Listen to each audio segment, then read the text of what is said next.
Chapter 328. The moment he tried to put strength into his hand, Kishir grabbed Yidhir's arm. Facing Yidhir, he slowly shook his head. Provocation is not what you do at this moment. Don't make the decision so easily. I don't make such decisions lightly. You haven't even fully recovered yet. That doesn't mean there is any particular painful part either.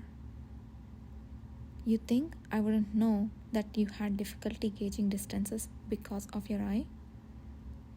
It had been such a subtle difference that others would hardly have noticed, but Kishir had obviously seen everything. Yidhir hesitated momentarily, but still did not withdraw the hand he had extended. He opened his mouth, gazing intently with one eye at his sweat-dampened white forehead. I know you have been concerned about my unhealed eye, Commander, but honestly, it's fine if the other eye never heals. So, please don't worry too much about it. Kishir frowned at those words, observing his red eyes where a painful emotion briefly flitted across. Yidhir considered the emotions he must have hidden and swallowed every time he looked at his one eye. How can you say that? Wouldn't it be nice if you could think of it? How could I? Yidhir thought, bending his body towards him. The two pairs of eyes facing each other mirrored one another. I can think of anything that is good. I saw everything I wanted to see before losing my sight. So I think I stored it all in one eye. I have no regrets. Isn't that enough? He had thought this way ever since both his eyes had stopped seeing.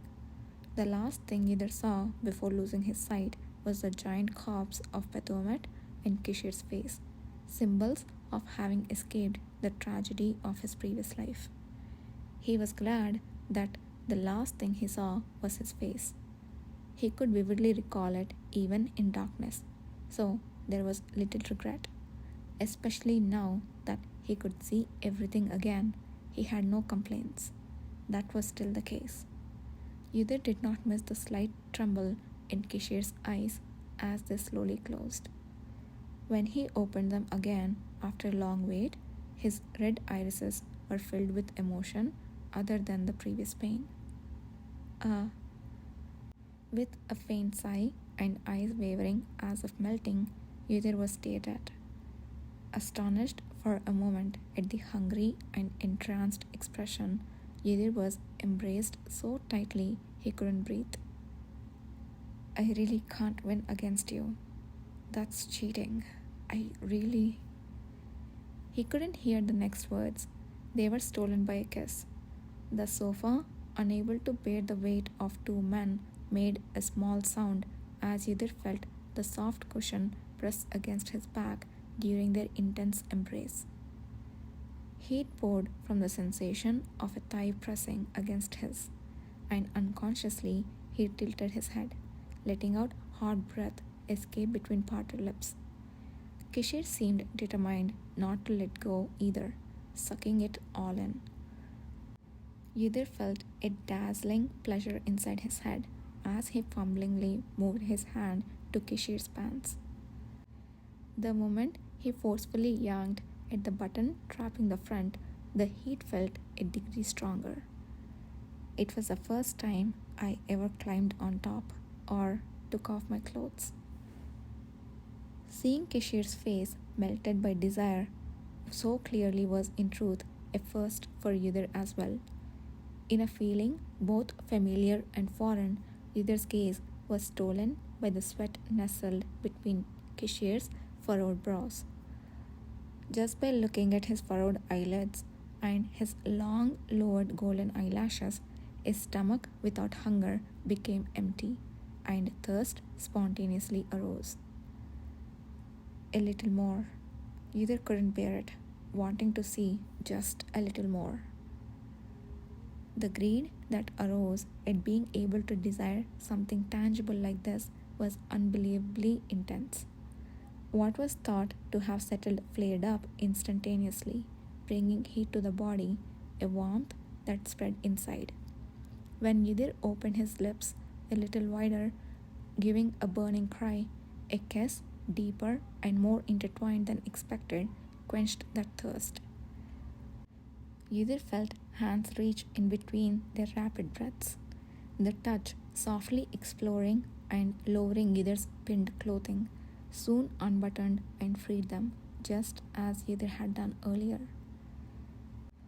Feeling the sensation of something that had never before been touched exposed to the air, Yidhir twisted uncontrollably, gasping for breath. That caused their lips to part, but Kishir, like flowing water, traveled down the cheek to under the ear, pressing his lips once more to the soft flesh. Breath paused again at the spark like small stimulation. The sound of mucous membranes and flesh sticking to each other wasn't loud, but the shock felt immensely enormous, causing the entire body to tremble faintly. Finally, when they fully exposed and held each other, a low moan mixed with heat and shock leaked out from both simultaneously.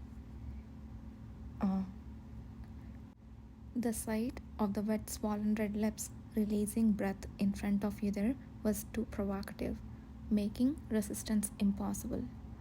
Yidhir stared blankly at Kishir, who was exuding a much deeper body scent than usual. His untamed wildness still held in check. The rich scent of an alpha awakener was spreading thickly, yet there was no fear after all. The heavy scent trying to envelop Yidhir's body was as comforting as a long-lost dear friend. The day had come when Yidhir could calmly watch the clear desire in the eyes of the man gazing down through disheveled bangs. If he had faced this situation just after returning back in time, or when the second gender manifestation had begun, he would have considered it a dreadful nightmare. But now, not a bit of such an emotion was felt.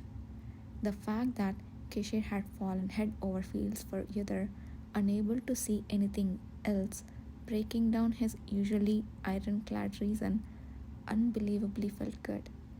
Even Yidhir's own disheveled body did not feel so bad. The pain existed only within Yidhir's unseen interior.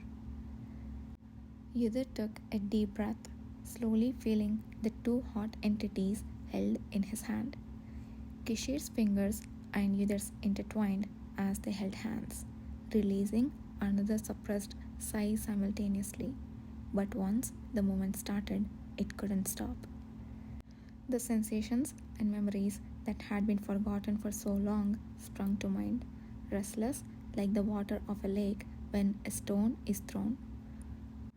Yidhir fumbled blindly, following instinct and memory, moving his hand slowly over something too enormous to grasp entirely.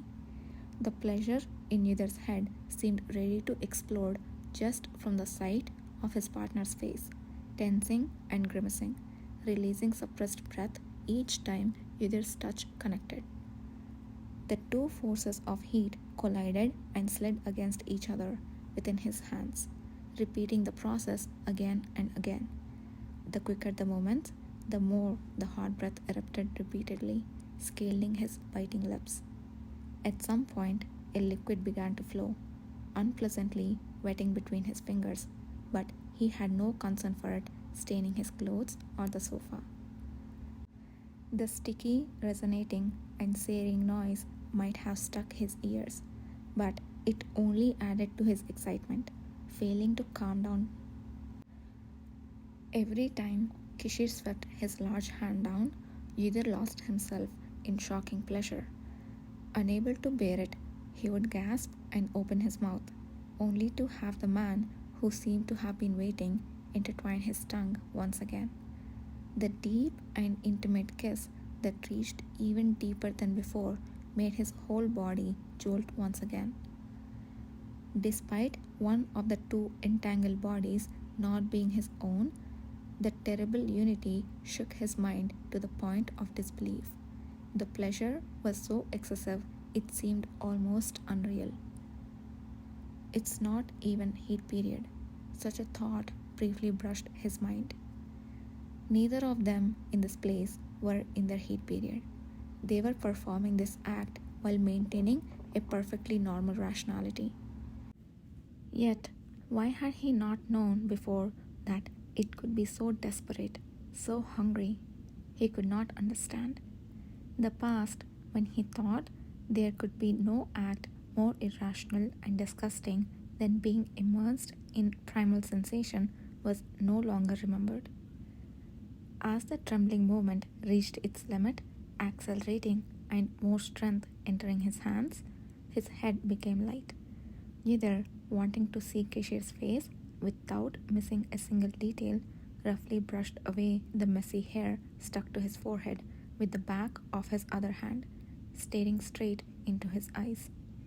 The beautiful face, distorted in pleasure, looked momentarily similar to when it expressed painful emotions, yet it was definitely different in some way.